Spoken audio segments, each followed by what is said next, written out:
నమస్తే అందరికీ. వక్ఫ్ board bill అంటే ఏంటి?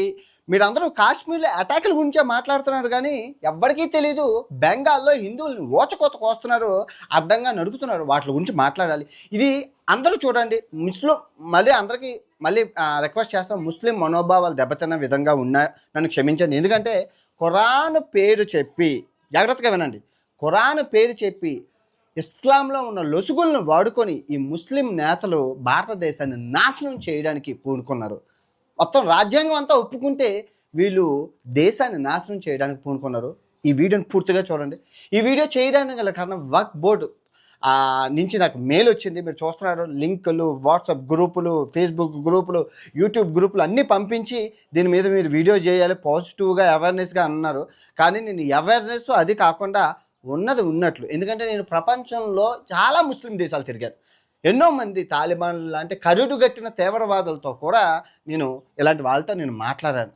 సో ముస్లింల సిద్ధాంతాలు ఎలా ఉంటే అసలు నిజంగా వీళ్ళు ఇస్లాంలోని ఎంత గొప్పగా ఉంది, ఎంత మంచి ఉంది, ఎంత చెడు ఉంది, ఈరోజు మాట్లాడుకుందాం. వక్ఫ్ బోర్డు గురించి చాలా మాట్లాడారు. ఎందుకంటే నెహ్రూ గారు మన దేశాన్ని రెండు ముక్కలు చేశారు. ఫస్ట్ పాకిస్తాన్ బయటను పెడితే ఇంకో పాకిస్తాన్ని భారతదేశంలో పెట్టారు. అదే వక్ఫ్ బిల్.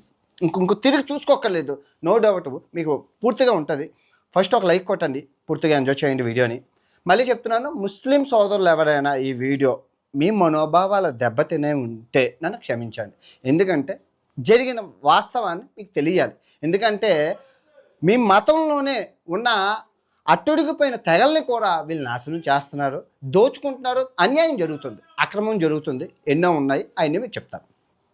ఇప్పుడు వక్ఫ్ బోర్డు ఎలా పుట్టింది? వక్ అంటే ఏంటి? వక్ అంటే ఏం లేదు, దేవుడికి దానం ఇవ్వడం, దేవుడు భూమి.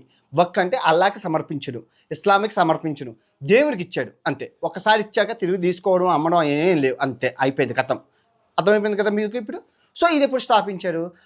మన భారతదేశం ఏది స్వతంత్రం అయినాక మొక్కలు అయిపోయాం కదా, ముస్లింలందరూ ఒకటి, హిందువులందరూ ఒకటి అయ్యే టైంలో ఏం జరిగిందంటే మన నెహ్రూ గారు పెద్ద మనిషి, నిజంగా చచ్చిపోయి ఏ లోకంలో, స్వర్గంలో నరకంలో ఉన్నారో తెలియదు కానీ చాలా గొప్ప పని చేశారు. ఆయన ఏం చేశారంటే ఏది మన హైదరాబాదులోని, మన విజయవాడ, తెలంగాణ, ఆంధ్రప్రదేశ్లో ఉన్న ముస్లింలు, కానీ ఇండియాలో ఉన్న ముస్లిమ్స్ అందరూ పాకిస్తాన్ వెళ్ళిపోతున్నారు. ఎందుకంటే అదంతా ముస్లిం దేశం కాబట్టి. సో అక్కడికి వెళ్ళిపోతున్న ముస్లిమ్స్ ఓకే అక్కడికి వెళ్ళిపోయారు. సో అక్కడి నుంచి ఇటు సైడ్ కొంతమంది హిందువులు, ఏది అక్కడ ఉన్న ఇంగ్లాస్ దేవి టెంపుల్ అటు సైడ్ హిందువులు కూడా ఉంటారు, వాళ్ళు ఇటు సైడ్ నుంచి వచ్చారు, బాగానే ఉంది. సో మన ఫేవర్గా ఇక్కడ ఉన్న ముస్లిమ్స్ కోసం ఏం చేశారంటే, ఇక్కడ కొంతమంది ముస్లిమ్స్ ఉండిపోయారు, అందరూ వెళ్ళలేదు. సో వాళ్ళ ఓట్లు బ్యాంకు కోసం మన నెహ్రూ తాతగారు ఏం చేశారంటే,